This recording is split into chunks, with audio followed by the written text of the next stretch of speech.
नफरत हमेशा हार जाती है आपके प्यार के सामने, याद रखिएगा। लेकिन ये चीज़ कर पाना कोई आसान काम नहीं है। बहुत मुश्किल होता है अपने ईगो को पी जाना, अपने अंदर घमंड को भगा देना और अपने रिलेशन को इतिहास बनने से बचा लेना। ये कोई छोटी मोटी बात नहीं है। इस रीडिंग को देखेंगे तो सब कुछ समझ में आएगा क्या और कैसे। हेलो एवरीवन, डिवाइन 777 में आप सभी का स्वागत करती हूँ। मैं हूं निधि। कैसे हैं आप? आई होप आप सभी स्वस्थ होंगे, सुखी होंगे और सुरक्षित होंगे। आज की जो रीडिंग है वो कलेक्टिव जनरल रीडिंग है, टाइमलेस रीडिंग है। टॉपिक आपके पर्सन की करंट फीलिंग्स अभी इस समय आपको लेकर के क्या चल रही, हम यहाँ देखेंगे। आपको रहना है पॉजिटिव, कर देना है वीडियो को लाइक, चैनल को सब्सक्राइब अगर अब तक नहीं किया है तो। So angels, universe and divine please guide करिए मुझे और बताएं जो मेरे व्यूअर्स हैं उनके पर्सन क्या सोच रहे हैं उनके बारे में। सबसे पहला कार्ड यहाँ पर आ गया है 4 ऑफ वॉन्ड्स का। ओके, इसके बाद में एम्परर का कार्ड खुद ही निकल के आ रहा है तो हम ले लेते हैं इसको। ओके, एंड यहाँ पर आ गया है 9 ऑफ कप्स का कार्ड। यहाँ पर आ गया है 2 ऑफ कप्स का कार्ड। डेविल का कार्ड है ये। यहाँ पर है डेथ का कार्ड। यहाँ पर आ गया है पेज ऑफ सॉर्ड्स। यहाँ पर आ गया है 6 of pentacles, the world and queen of cups का कार्ड है। ठीक है, राशियों की बात हम करेंगे तो सभी राशियां हैं यहाँ पर। कुछ और भी कार्ड हम यहाँ पर देख लेते हैं, फिर उसके बाद में सब रीडिंग करेंगे। Angels, universe and divine please guide करिए। सक्सेस का कार्ड है यहाँ पर। Okay, change,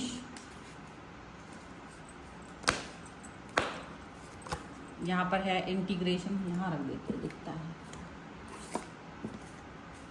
card. देखिए ना, देखिए कोई वैसे प्रॉब्लम की बात नहीं है, मैं सभी कार्ड एक्सप्लेन करती हूँ। गिल्ट का कार्ड है यहाँ पर एंड इंटेंसिटी का कार्ड है। ओके, और सबसे पहले इस वाले डेक के कार्ड्स को देखेंगे तो यहाँ पर है 9 of pentacles, 5 of cups and king of wands का कार्ड है। तो मे बी ऐसी सिचुएशन यहाँ नज़र आ रही है कि आप के जो पर्सन है वो काफ़ी ज़्यादा ईगोइस्टिक होते चले जा रहे हैं। काफ़ी ईगोइस्टिक रिलेशन यहाँ पर आपका दिख रहा है। प्यार की कमी नज़र आ रही है, प्यार की कमी यहाँ साफ साफ नज़र आ रही है। विटामिन एल, विटामिन लव की कमी यहाँ पर नज़र आ रही है। और आप अपने पर्सन के साथ में एक बहुत खूबसूरत रिलेशन फील कर रहे हो, लेकिन आपको लग रहा है कि अगर मैंने इस रिलेशन में एफर्ट्स नहीं लगाए तो ये रिश्ता कब का हिस्ट्री बन जाता, ये सिर्फ आपको पता है। ठीक है, अब आप कहेंगे, आप में से कई लोग कहेंगे कि नहीं हम तो एफर्ट नहीं लगाते हैं, तो आप नहीं लगाते होंगे तो आपका रिश्ता हिस्ट्री बन चुका होगा। लेकिन जो लोग एफर्ट लगाते हैं, ईगो एक तरफ रख के, उनका रिलेशनशिप हिस्ट्री नहीं बन पाता है, याद रखिएगा। सौरों का कार्ड है, अबंडेंस का कार्ड है एंड पोस्टपोनमेंट का भी कार्ड है। लेकिन यहाँ पर एक चीज़ देखने को मिल रही है कि आपका जो पर्सन है वो कहीं ना कहीं आपको रुला रहा है। ठीक है, हिस्ट्री नहीं बन पा रही है, लेकिन आप अंदर ही अंदर घुट रहे हो और आप अपने आप को रोता हुआ देख रहे हो और आप इनका पुराना समय याद कर रहे हो और इनको बता रहे हो कि आप पहले इस तरह के व्यवहार नहीं करते थे लेकिन अब करते हो, और अब ये अबंडेंस में जी रहे हैं, अब ये खुशियों में जी रहे हैं, आपके साथ में एक अच्छा बिहेवियर नहीं कर रहे हैं। आप ऐसा नहीं है, देखो कि किसी भी रिश्ते में आप हों तो वहाँ लड़ाई झगड़े नहीं होते हैं, बिल्कुल होते हैं। लड़ाई झगड़े होते हैं, मनमुटाव होते हैं, कभी कभी शक होता है, कभी कुछ होता, कभी कुछ ना कुछ चीज़ें, कुछ ना कुछ बातें ऐसी बन जाती हैं जो कारण बनते हैं युद्ध का, लड़ाई का, परेशानियों का, ये चीज़ होती है।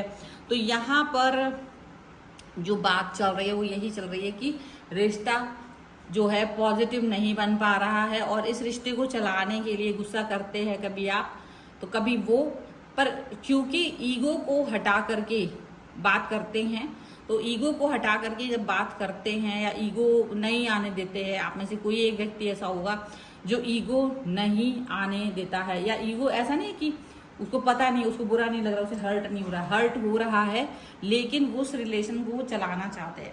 उस रिश्ते पे वो वर्क करना चाहते हैं, और इसीलिए वो कभी भी अपने आप मतलब ये नहीं होता है कि बात नहीं करेंगे, ईगो, माफ़ी नहीं मांगेंगे, हर चीज़ हो जाती है, माफ़ी भी हो जाती है, गुस्सा भी हो जाता है, सब चीज़ें हो जाती हैं, और कॉम्प्रोमाइज़ भी करने पड़ते हैं। और बहुत सारी बातें ऐसी हैं जहाँ बड़ा बड़ा कॉम्प्रोमाइज़ भी करना पड़ा है, छोटा मोटा ही नहीं, बड़ी बड़ी बातों पर भी कॉम्प्रोमाइज़ करना पड़ा है, ऐसा बिल्कुल साफ साफ नज़र आ रहा है। और ये यहाँ पर जो ये ऐसा नहीं है कि आप कमतर हैं, आपके पर्सन कमतर हैं, दोनों ही अपनी अपनी जगह पर बहुत स्ट्रॉन्ग हैं। लेकिन सिर्फ यही है कि जब ये कनेक्शन की बात आती है तो जब वो कंप्लीटनेस फील नहीं होता ना, गुस्सा आ रहा होता है, कोई बात हो रही होती है तो एक साथ गुस्सा आता है, ये भी है। 9 ऑफ कप्स का कार्ड है, तो यदि एक व्यक्ति को गुस्सा आ रहा है ना तो दूसरा व्यक्ति साथ में कूद पड़ता है, दूसरा व्यक्ति भी साथ में कूद जाता है लड़ाई करने में। ऐसा हो सकता है आपका पर्सन आपके साथ युद्ध करने में तुरंत ही आ जाते हैं। जब आप लड़ाई कर रहे हैं, जब आप गुस्सा हो रहे हैं तो वो भी गुस्सा कर रहे हैं, वो भी युद्ध कर रहे हैं, लेकिन फिर आप ही उस गुस्से को ख़त्म करते हो। ईगो मतलब आप बिना सॉल्यूशन के चीज़ों को ख़त्म करना पसंद नहीं करते हो, तो वो चीज़ ज़्यादा चलती नहीं है, रीयूनियन तुरंत फुरंत हो जाता है। और जो निगेटिविटी आई थी, डेविल का कार्ड है, जो निगेटिविटी आई थी रिलेशन को ख़राब करने के लिए, वो ख़त्म हो जाती है। देखिए ऐसा नहीं है कि रिश्ते चलते हैं बड़ा मज़ा आ रहा है, कभी कभी आपकी रिलेशन को देख के लोग चिढ़ते कुड़ते हैं, और वो उनकी निगेटिव थॉट्स प्रोसेस वो जो आपके लिए आती है वो आपके रिश्तों को ख़राब करने के लिए होती है, और वो ही चीज़ आपके बीच में युद्ध का कारण बनती है। लेकिन कहीं ना कहीं आपके अच्छे कर्म होते हैं, अच्छी बातें होती हैं, जिससे कि आप उस निगेटिविटी से जल्दी बाहर आ जाते हो, तब आप उस निगेटिव थॉट्स से जल्दी बाहर आ जाते हो और चीज़ें बेहतर की तरफ चलने लग जाती हैं। तो वहाँ पर जो या तो यू टर्न यानी कि वो ख़त्म होने की तरफ जाना होता है रिश्ता, लेकिन जा नहीं पाता है, क्योंकि समझदारी और सूझबूझ से रिलेशन को बचा लिया जाता है। समझदारी और सूझबूझ से वहीं वो थॉट प्रोसेस को बचा लिया जाता है, ठीक है। और चीज़ें नहीं, बातें जो भी डिस्ट्रॉय करने के लिए आ रही होती है ना, उस पर वर्क करके वो निगेटिविटी को ख़त्म कर दिया जाता है आप दोनों के ही द्वारा। ये चीज़ यहाँ पर साफ साफ नज़र आ रही है कि आप दोनों के द्वारा ही उस समय पर उस रिलेशन के थॉट प्रोसेस में जो भी निगेटिविटी आ रही होती है उसको ख़त्म कर दिया जाता है, और फिर से वही नॉर्मल बिहेवियर लिखता है। बस यही हो सकता है कि इसमें आप में से कोई एक व्यक्ति ज़्यादा समझदार है, एक व्यक्ति नहीं है। पास्ट रिलेशंस का अगर किसी को कोई अनुभव है आप दोनों में से, वो पास्ट रिलेशनशिप आपको समझा चुका है कि लड़ाइयाँ लड़ना आसान है पर उसको सुलझाना मुश्किल है, और अगर सुलझाना है तो पूरी तरह से सुलझा करके फिर आगे बढ़ने की ज़रूरत है, ना कि उसको वैसे ही छोड़ देना और फिर ये सोचना कि ठीक है देखा जाएगा, 10 दिन 15 दिन बात नहीं करते, ब्लॉक कर देते। ये सब चीज़ें नहीं करते हैं, क्योंकि आप में से आप दोनों ही दिल के अच्छे इंसान हैं, ऐसा हो सकता है। पर एक व्यक्ति अगर सुलझाने पर आता है तो दूसरा व्यक्ति भी मना लेता है अपने आप को, और खुद भी मान जाता है और दूसरे को भी मना लेता है। चीज़ें बेहतर की तरफ जा रही होती हैं, बैलेंस की तरफ जा रही होती हैं।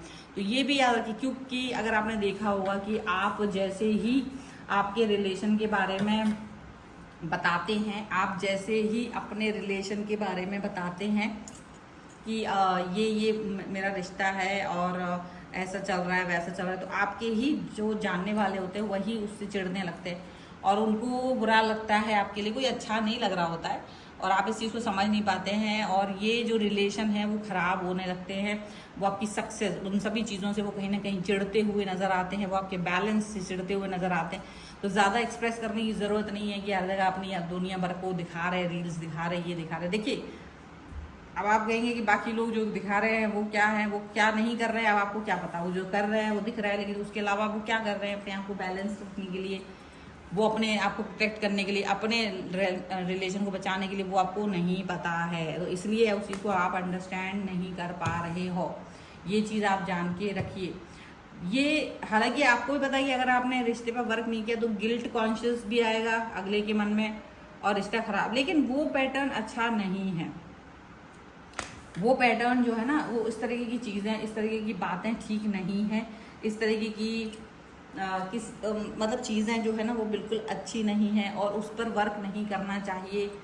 कभी भी लड़ाई हो रही है तो ये नहीं कि हाँ ठीक है हमने ब्लॉक कर दिया, तुमने ब्लॉक कर दिया, मैंने 4 जगह से ब्लॉक किया, तुमने 10 जगह से ब्लॉक किया, लोग इससे मोटिवेट होने की कोशिश करते हैं, उन्हें लगता है कि ऐसा करें, फिर देखते वो वाला पर्सन मेरी तरफ आता है, दूसरा सोचता वो मेरी तरफ आता है कि नहीं आता है, और इसी चीज़ से रिलेशन खराब हो जाते हैं। और एक होता है कि जब आप लड़ाई कर रहे हैं, युद्ध कर रहे हैं, बातें हो रही हैं, उसके बाद वहीं के वहीं बातें सॉर्ट आउट होना और चीज़ों को ख़त्म करना, यानी कि वो बात जो आर्ग्यूमेंट हो रही है उसको ख़त्म करना।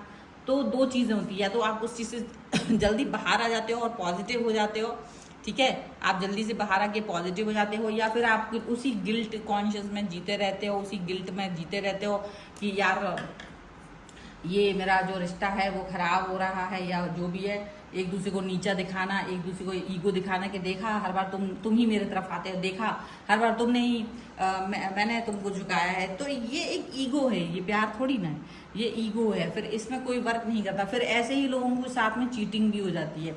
जब आप कहोगे ये सचमुच थोड़ा सा डिफरेंट है, क्योंकि आपके लिए किसी व्यक्ति के सामने समर्पण करना, अपनी गलती को एक्सेप्ट कर लेना, तुरंत बात को मना लेना, लड़ाई हो रही है तो वो लड़ाई जब फोन उठाया या बातचीत शुरू हुई या सामने आमने से लड़ाई शुरू हुई, वो खत्म आपकी नॉर्मल बातचीत पर हो, रिलेशन खत्म नहीं होना चाहिए, बात वो वाली खत्म हो गई और आप एकदम नॉर्मल हो गए, तब आपकी जीत है। ना कि एक दूसरे को गुस्से में आके ब्लॉक कर देना, चार बातें सुना देना, बेइज्जत कर देना, और कई दिन तक बात नहीं करना, मुंह नहीं देखना और इंतजार करना चीज़ों के ठीक होने का। तो इसमें और उसमें फ़र्क है, ठीक है। लड़ाई दोनों में हो रही है, दोनों समय हो रही है, लेकिन एक होता है ऑन द स्पॉट चीज़ों को सही करना, एक होता है वेट करना। वेट लंबा भी हो सकता है, 15 दिन, 20 दिन, महीने भर, 2 महीने, 3 महीने। तो पर ऐसी सिचुएशन में आप कितना श्योर हैं कि आपका पर्सन आपको धोखा नहीं देगा, चीट नहीं करेगा? क्योंकि वो चीट कर सकता है, क्योंकि उसको ये बार बार ये दिमाग में कहीं ना कहीं उसके आएगा कि, या उसके आसपास वाले लोग या उसके फ्रेंड्स उसको दिखाएंगे, बोलेंगे कि देख तुझसे वो प्यार ही नहीं करते हैं, वो तेरा पर्सन जो तुझसे प्यार ही नहीं करता है या नहीं करती है, और तू क्यों इसके पीछे उसके लिए दिमाग खराब कर रहे हैं। और उसके मन में ये चीज़ कहीं ना कहीं सबकॉन्शियस माइंड में बैठ जाएगी, मे बी वो आपको छोड़ करके चले जाए और फिर चीट हो जाए। तो चीट करने के लिए कहीं ना कहीं आप ही उत्प्रेरित कर रहे हैं ना, वो चीट वाली सिचुएशन ही क्यों आने देना है? फिर आपको भी पेन हो दुख हो, फिर आप कोई नया पर्सन ट्राई करो, वही सेम पैटर्न हो, वही सेम चीज़ें हो, तो उसका कोई मतलब नहीं बनता। ये पैटर्न ब्रेक कर सकते हैं आप, अपनी रिलेशन को बचा सकते हैं आप। इसमें ईगो को साइड में रख करके वो बात को वहीं के वहीं ख़त्म करना, पीछे पड़ के चीज़ों को समझाना, शायद वो ज़्यादा अच्छा है, यू नो। तो इसको इस तरह से, इस रीडिंग को चाहो तो समझ ना आए तो दोबारा से सुन लो, क्योंकि मैंने बहुत बड़ी बात कही है इस रीडिंग के अंदर। और रीडिंग अगर समझ में आ रही है तो लाइक ज़रूर करना, और चैनल सब्सक्राइब किए बगैर मत जाना, क्योंकि ये आपके लिए भले के लिए होगा। और please subscribe the channel. And अपनी पर्सनल रीडिंग चाहते हैं अपने किसी भी पर्सनल क्वेश्चन के लिए, तो आप आ सकते हैं, व्हाट्सएप नंबर आपकी स्क्रीन पर है। रीडिंग स्टार्ट होती है 199 रुपीज़ ऑनवर्ड्स, मिनी रीडिंग से लेके डिटेल रीडिंग तक करवा सकते हैं। अगर आप सीखना चाहते हैं टैरो कार्ड रीडिंग या न्यूमरोलॉजी, उसके लिए आप मुझे लर्निंग का मैसेज कर सकते हैं।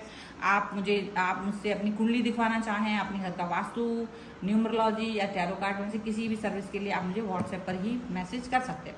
तो मिलते हैं एक नई रीडिंग के साथ जल्दी, तब तक देखते रहिए divine tarot 777। Thank you for watching, bye.